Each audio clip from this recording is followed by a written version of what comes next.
Imagine a plane so specialized, so finely tuned for its mission that it literally sheds parts of itself moments after leaving the runway. This isn't science fiction, it's the standard operating procedure for one of the most iconic aircraft in aviation history, the Lockheed U-2 spy plane. As the U-2 accelerates down the tarmac, its long, elegant wings lift it into the air with surprising grace. But just as it clears the ground, one set of wheels under the left wing detaches and clatters onto the pavement below, then the right wing follows suit. For any other aircraft, this would signal a catastrophic failure, a prelude to an emergency landing. For the U-2, however, it is the first crucial step in its journey to the edge of space, a deliberate and brilliantly strange design choice.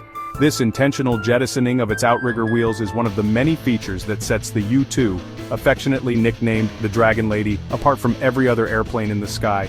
It's a visual spectacle that immediately tells you this is no ordinary machine. The process is a testament to the radical thinking that went into its creation during the height of the Cold War.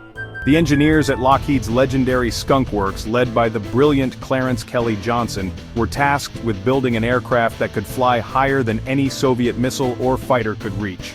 To achieve this, they had to rethink everything about conventional aircraft design, starting from the ground up. And in this case, what gets left on the ground. The dropped wheels, known as pogos, are a simple yet ingenious solution to a complex engineering problem. They exist for one purpose only: to support the U-2's incredibly long and fuel-laden wings during taxi and takeoff. Dropping them is the ultimate act of optimization, a physical manifestation of the U-2's singular focus on high-altitude performance. It's a design philosophy that prioritizes the mission above all else. At its core, the U-2 is often described as a jet-powered glider.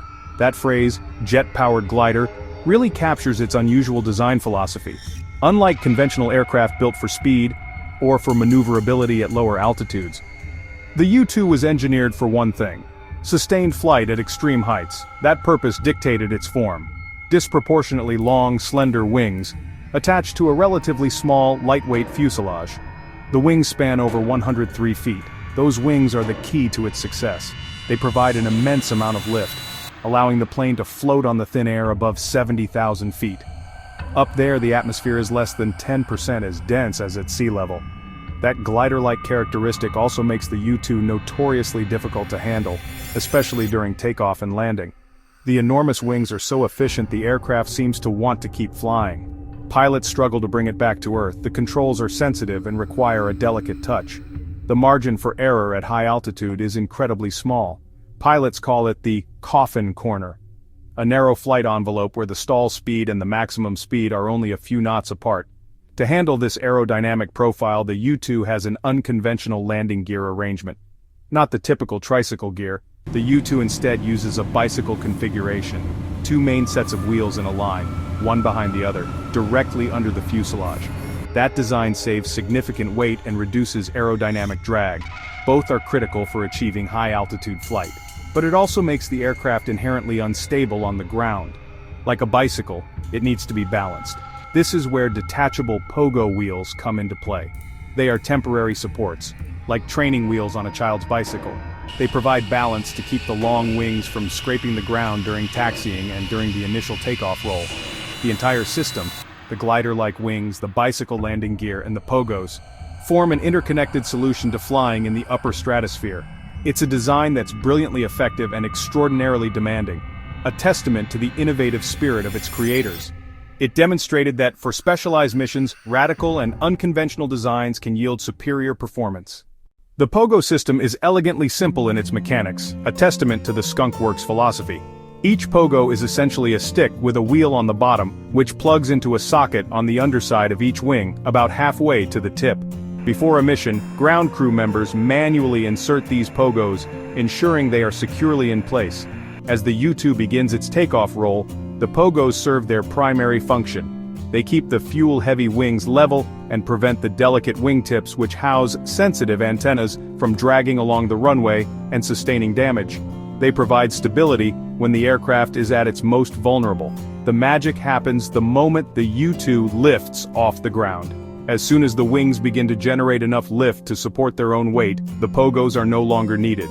They are designed to be held in place primarily by the weight of the aircraft pressing down on them.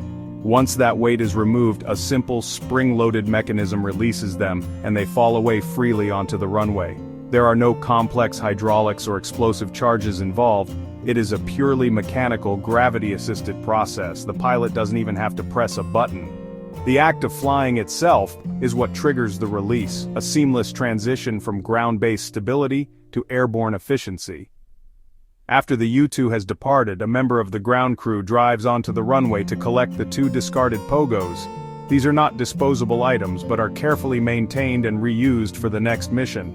They are ruggedly built to withstand the impact of falling onto the pavement time and time again. This process is a well-choreographed part of every U-2 operation, a routine that has been perfected over thousands of flights. By opting for the detachable pogos, Kelly Johnson and his team made a calculated trade-off. They accepted a more complicated and challenging ground operation in exchange for unparalleled performance in the air. This decision was fundamental to the U-2's ability to reach and sustain flight at altitudes that were, at the time, untouchable. Every single component of the U-2 was designed with one overriding principle in mind: save weight. At 70,000 feet, the air is so thin that every extra ounce becomes a significant penalty, reducing the aircraft's maximum altitude, reducing its range, and reducing its endurance. The U-2's mission was to loiter for hours over hostile territory far above the reach of enemy defenses, requiring it to be as light as humanly possible. The engineers were ruthless in their pursuit of weight reduction, examining every bolt, every wire, every structural element to see if it could be made lighter or removed entirely. This obsessive focus on weight explains many of the U-2's peculiar characteristics, including the jettisoning of its pogo wheels. The pogos themselves, while not heavy, represent an unnecessary burden for high-altitude flight. By dropping them on the runway, the aircraft immediately sheds several hundred pounds of dead weight. This might seem insignificant for a large plane, but for the U-2, it translates directly into performance gains. That saved weight means the plane can carry more fuel, extend its mission time, or climb to a slightly higher altitude. In Cold War espionage, even a few hundred feet of extra altitude or a few extra minutes over a target could mean success or failure, even life or death. This weight-saving philosophy extended far beyond landing gear. The U-2's airframe was built from lightweight materials and only strong enough for the gentle, stable air of the stratosphere, not low-altitude turbulence. Early versions were famously fragile. Even the paint was formulated to be as light as possible while helping dissipate heat at high altitude. Ultimately, the U-2 is a masterclass in minimalist engineering. It has only what it absolutely needs to perform its mission. The bizarre act of dropping its wheels is the most visible symbol of this relentless pursuit of lightness. Long wings, bicycle gear, and detachable pogos, all working together in perfect harmony. Flying the U-2 is a challenge, honestly. Very few pilots ever get to experience. Those who do speak of it with this unique mixture of reverence and, well, a bit of exasperation. It's a physically demanding task, and a mentally demanding task that actually begins long before the wheels ever leave the ground.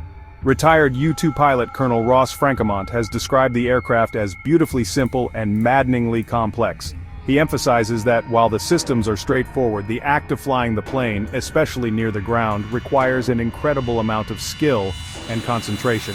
The U-2 is unforgiving of even the smallest mistake, a trait that has earned it the Dragon Lady nickname since it can turn on an unwary pilot in an instant. One of the most vivid anecdotes shared by pilots concerns the takeoff roll. As the aircraft accelerates, the pilot must actively balance it on the central gear using rudder inputs, much like riding a bicycle. They have to keep the wings level until the plane has enough speed for the ailerons to become effective. Major Josh, a current U-2 pilot, explained in an interview that you can feel the exact moment the wings start to generate lift and the pogos become light. You feel a slight shudder as they drop away, he said. It's a satisfying feeling because it means you're on your way and the most difficult part of the ground handling is over. From there, it's just you and the mission. The challenges, however, definitely do not end with takeoff. The long, glider-like wings that are so efficient at high altitude can actually be a liability in turbulent air at lower levels. Pilots describe the experience of flying through rough weather as being tossed around like a leaf. The aircraft's light construction and long wingspan make it highly susceptible to gusts of wind. One pilot famously recounted a story of struggling to control the aircraft in a crosswind, feeling as though he were wrestling with a giant kite. These stories really underscore the fact that U-2 pilots are not just operators, they are masters of a uniquely challenging machine, requiring a level of airmanship rarely seen in modern aviation. These personal accounts bring the technical specifications of the U-2 to life. They transform the discussion of pogo wheels and bicycle landing gear from a dry engineering topic into a human story of skill, courage, and intense focus. The pilots who fly the Dragon Lady are part of an elite fraternity, bonded by the shared experience of taming this magnificent and temperamental aircraft. The bizarre wheel drop is not just a technical feature. For the pilot, it is the first test of skill in a long and arduous flight, the gateway to the silent, lonely world of the upper stratosphere. If taking off in the U-2 is a challenge, landing it is an art form, bordering on a controlled crash.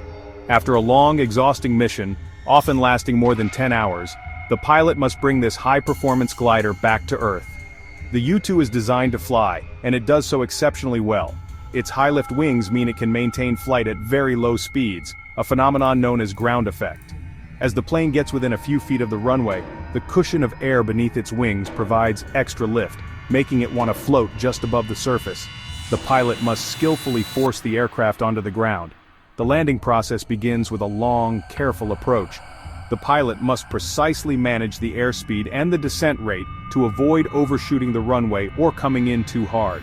The goal is to touch down at stall speed, which is incredibly low for a jet. The pilot has to induce a controlled stall just a foot or two above the runway.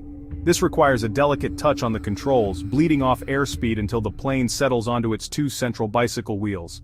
Cockpit visibility is extremely limited because of the bulky pressure suit helmet, making it hard to judge height above the runway. Once the main gear touches down, the next challenge is balancing the aircraft on its two central wheels.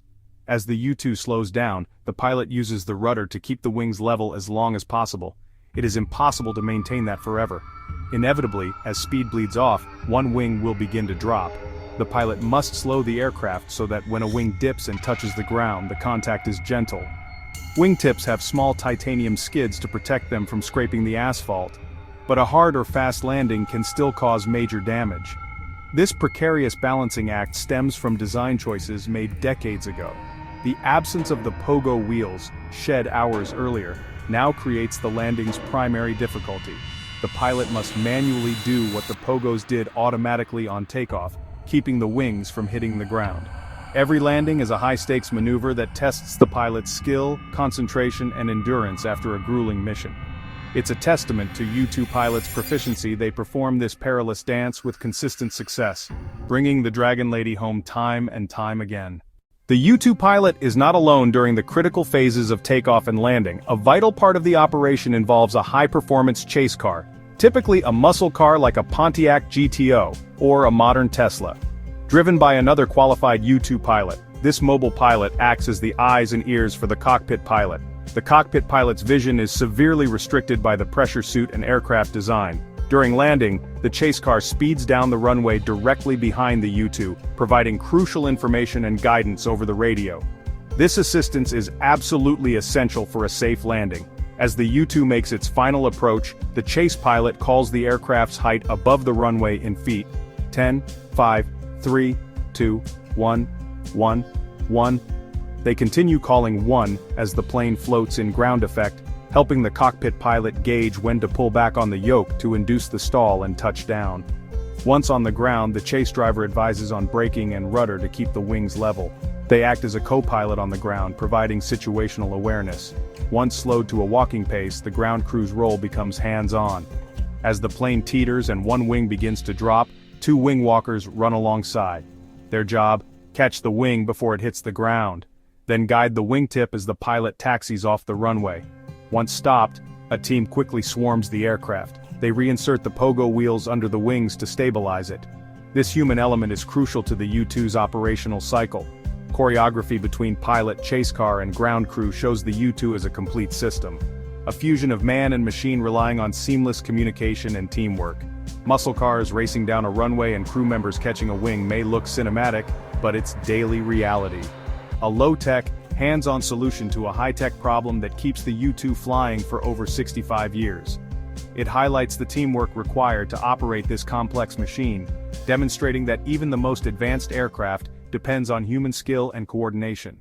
Flying at 70,000 feet, or 13 miles above the Earth, is more like operating a spacecraft than an airplane. The environment is incredibly hostile. The air is extremely thin, offering little lift for wings, insufficient oxygen to sustain life, or even engine combustion without specialized systems. Temperatures can plummet to -70 degrees Fahrenheit. At this altitude, the sky above turns a deep, dark indigo, and the curvature of the Earth becomes clearly visible. It is a realm where the standard rules of aerodynamics begin to bend, and the margin for error is razor thin. The primary reason for flying this high during the Cold War was survival. Soviet air defenses, fighter jets, and surface-to-air missiles could not reach the U-2's operational ceiling. The information brought back by U-2S was invaluable to U.S. policymakers, providing insights into the Soviet nuclear program, military deployments, and missile capabilities. The risks taken by the pilots and the unconventional design of the aircraft were deemed a necessary price for this strategic advantage. Decades after its first flight in 1955, the U-2 Dragon Lady continues to fly missions for the United States Air Force, a remarkable testament to the foresight and genius of its original design. In an age of satellites and unmanned drones, the fact that this piloted aircraft from the dawn of the jet age remains not just relevant but indispensable is extraordinary. The U-2's ability to be continuously upgraded with new sensors, engines, and communications gear is a legacy of its fundamentally sound and flexible airframe. While satellites are predictable in their orbits and drones have limitations in payload and flexibility, the U-2 offers a unique combination of responsiveness and persistence. A human pilot can react to changing conditions, deviate from a flight plan to investigate a target of opportunity, and make real-time decisions in a way that automated systems cannot. These design choices, which prioritized high-altitude performance above all else, have given the aircraft an endurance and payload capacity at altitude that few modern platforms can match. The legacy of the U-2 is twofold. First, it is a symbol of groundbreaking aeronautical innovation. It pushed the boundaries of flight and forced engineers to solve problems, like balancing a plane on two wheels, with elegant if strange solutions. The U-2 demonstrated that for specialized missions, radical and unconventional designs can yield superior performance. It taught a generation of aircraft designers that sometimes, the best solution, is the one that breaks all the established rules. The lessons learned from the U-2's development influenced countless subsequent aircraft designs, both secret and public. Ultimately, the U-2's story is a powerful reminder that sometimes the strangest designs are the most brilliant. The act of dropping its wheels on the runway is more than just a curious piece of aviation trivia. It is the key that unlocks the aircraft's incredible potential. It represents a philosophy of stripping away the non-essential to achieve the extraordinary. As long as there is a need to fly high, carry heavy payloads, and stay airborne for long periods, the principles embodied by the Dragon Lady will remain relevant. Its odd design is not a flaw to be overcome, but the very source of its enduring strength and its lasting impact on the history of aviation.